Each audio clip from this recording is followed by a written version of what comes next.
Bom, gente, eu queria primeiro me remeter a essa questão do dia 11, porque eu sou trabalhador lá da USP, né? Nós fizemos uma discussão, inclusive no nosso sindicato, na época, e tiramos como um posicionamento do Sintusp não apenas não assinar a carta do dia 11, como inclusive expor os motivos pelos quais a gente não assinava essa carta. Eu acho que ficou bastante evidente para quem pôde ver, acompanhar um pouco do que estava acontecendo ali no dia 11, que se tratava de uma operação política, né? Inclusive encabeçada por setores, não estou falando aqui de um patrão de um pequeno comércio nas periferias. Nós estamos falando da Fiesp, companheiros.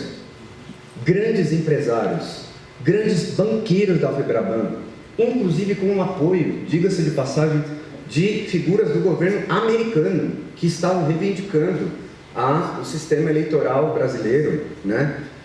Propondo no dia 11 que esses patrões pesados, setores burgueses pesadíssimos, propondo para nós, trabalhadores, que nós aparecêssemos de mãos dadas com esses setores, supostamente em prol da democracia.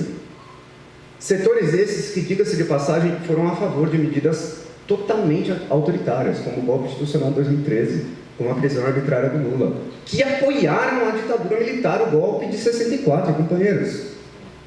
Que democracia nós estamos falando ali? Uma pergunta que fica é, caberia na democracia da Fiesp parte das reivindicações que nós estamos discutindo aqui, como, por exemplo, a revogação das reformas trabalhistas? Óbvio que não. Porque os setores, a patronal da Fiesp estava dizendo que o trabalhador ele não precisa de 1 hora para almoçar. Ele pode comer com uma mão e operar a máquina com a outra. Esse é o problema que nós estamos chamando a atenção da conciliação de classes. Porque a conciliação de classes, no caso ali, estava a serviço de relegitimar as instituições do regime, manter todos os ataques, privatizações, reformas, etc., que escravizam a nossa classe. Hoje em dia, as mulheres, os negros, as LGBTs, os setores mais precários, e que esses setores que estavam lá, ex-ministros do STF, banqueiros da Febraban, empresários da Fiesp, etc., todos eles querem canalizar nossa insatisfação com o governo Bolsonaro para dentro do sistema eleitoral, falando em democracia, mas mantendo todos os ataques.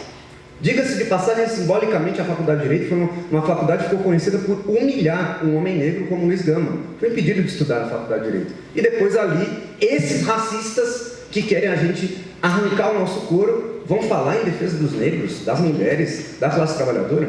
Companheiros, então assim, nós temos que perguntar para os companheiros que assinaram, infelizmente, esse manifesto. Como eu disse, o nosso sindicato fez questão de não assinar por um posicionamento de independência de classes. Nós do MRT não compomos essas manifestações. E aqui a questão que nós precisamos debater é como falar em independência de classe de braços dados, assinando o mesmo manifesto. Vejam lá se tem alguma defesa de interesse dos trabalhadores no manifesto da Fiesp e da Febraban.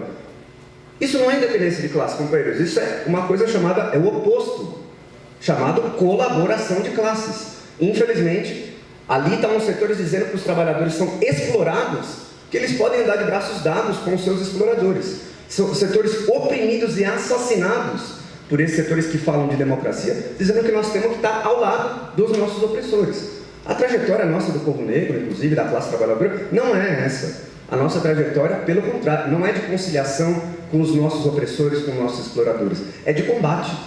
Por isso fizemos a questão de não ir, não assinar e denunciar, inclusive, qual era a operação que estava em jogo ali para canalizar a insatisfação para o apoio, diga-se de passagem, ao Lula, que está junto com o Alckmin, já disse que não vai revogar a reforma trabalhista, não vai revogar a reforma da Previdência, vai manter as privatizações e, inclusive, essa semana ganhou o apoio do Meirelles, que alvoroçou o mercado, já se contentando com o que vai ser o próprio governo, o próximo governo Lula.